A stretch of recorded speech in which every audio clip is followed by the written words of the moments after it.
Can the Sig Sauer P320 fire on its own without you touching it? That's what we're going to talk about today, folks, so let's get started. Imagine setting your holstered firearm down on a table and it fires. No finger on the trigger, no one near it, just boom. That's exactly what some owners of the Sig P320 are claiming. And if true, it's not just a malfunction, it's a deadly failure. I'm Steve with Martell Training Group, retired New Jersey State Trooper, former paramedic, and certified firearms instructor. I've carried and trained with Sigs for decades, and this story hits close because I've trusted their handguns for years. As many law enforcement agencies do, my former outfit issued Sig Sauer handguns over the course of my 25-year career. I've shot and carried them for years without any issues. I've also carried the Sig Sauer P320 for years without any issues. My latest addition to my everyday carry is the Sig P365X, which I consider one of the best everyday carry pistols on the market. Although I haven't had any issues so far, the P320 situation makes me think, as it should, about reliability. From experience, when unintended things happen with firearms, it's usually operator error. But in this case, you really start to question that. We've seen it before, rumors on forums, lawsuits piling up, even law enforcement evaluations, and the fact that a lot of agencies are pulling the P320 are raising red flags. But recently, something happened that really changed things. If you're not familiar with the M18, it's the military's version of the Sig P320. Same platform, different designation. They share the same internal fire control unit, striker fire design, and modular chassis system, just adapted slightly for military use. So when the military pulls the M18 from service, it reflects directly on the civilian P320 as well.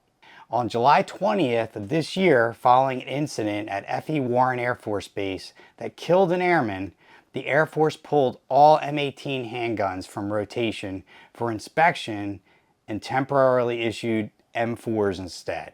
According to the official reporting, an airman placed his holstered M18 down on a desk and it discharged. Still in the holster. The round struck him in the chest. A serious internal investigation followed. That's not something any armed professional or civilian carrier can ignore. In July of 2024, a Michigan State Police officer experienced what's now being called an uncommanded discharge. He was standing in a secure squad area, gun holstered, holding keys and gear when his sidearm fired. The FBI Ballistics Research Facility worked with the Michigan State Police to investigate. They couldn't replicate the malfunction with that same firearm, but the findings raised serious concerns.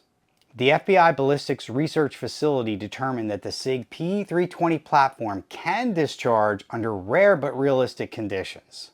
Specifically, if certain mechanical failures occur during motion, flex, or while holstering, the striker can slip past the sear and fire a round, even if the trigger was not pulled. Their engineering breakdown highlighted this mechanical vulnerability, though replication and controlled testing remained difficult. If both the striker safety and the sear engagement fail, through friction, motion, or internal wear, the striker can travel forward and strike the primer.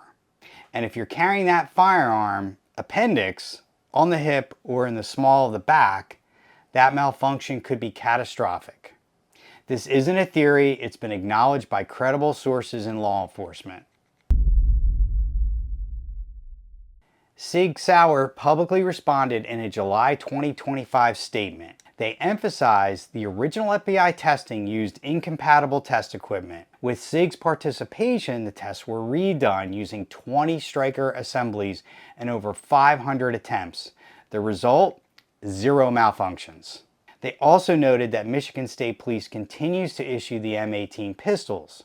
The FBI Ballistics Research Facility made no statement claiming the P320 is unsafe.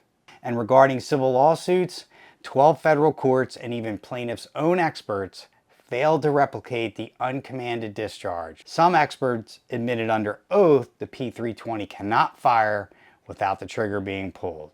Sig maintains the P320 as one of the most tested firearms in service worldwide, including by US, Canadian, Australian, and Danish militaries. And I agree, training and discipline are non-negotiable. But that doesn't mean we ignore when credible red flags are raised. I'm not ready to give up my P365X. It's been reliable and fits my everyday carry needs. But if I owned a P320, with everything we've seen in red, I'm really not sure what I'd do. As someone who's trained and taught thousands of hours in firearm use and safety, carried daily as a trooper, both on and off duty, I've seen plenty of mishandling. Almost always it's user error. But this situation makes you pause. If I'm appendix carrying and there's even a slither of doubt that my gun could fire without my input, I need answers. We carry to defend life, not risk it. And no matter how much I trust a brand, reliability has to come first. Here's what I suggest. Always make sure your holstered firearm is pointed in a safe direction. Check for wear or movement inside your striker system. Train with your holster. Practice reholstering under pressure. Follow updates and be willing to adapt if new facts come to light. This isn't about panic, folks, it's about preparedness. If this helped you think more critically about the gear you carry, hit like and subscribe. Also share it. We publish weekly videos to help you protect what matters legally, tactically, and confidently.